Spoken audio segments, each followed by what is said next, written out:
Alright mga kabisdak, nag-stamping si Garnix mga kabisdak. Yan po ay hardbound, kulay red. 2 piraso po yan mga kabisdak po. Bukod sa dalawang yan, so mayroon din po tayong ginagawang, ayan po mga kabisdak po, pang PNP po yan na libro. Alright, so hardbound siya, dikit lang po sa harapan, pero naka hardbound po yan. Alright, so ganyan po. So di na tayo mag-stamping. So nakagandahan kasi nito mga kabistak, pag ganito dikit lang sa harapan, madali lang siyang gawin, tsaka hindi na tayo mag-stamp. Yan, 5 piraso, ganoon din po siya. Yan. So naidikit na natin yan lahat. Ayan, tapos ito na yung papel, ni-ready ko na yung papel, tatahi na natin. Right mga kabisdak, napakaganda pag ganito.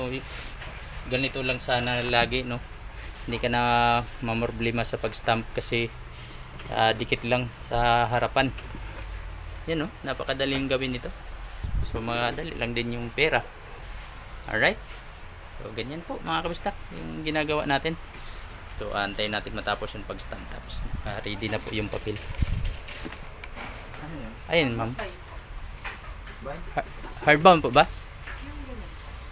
Yung color red po.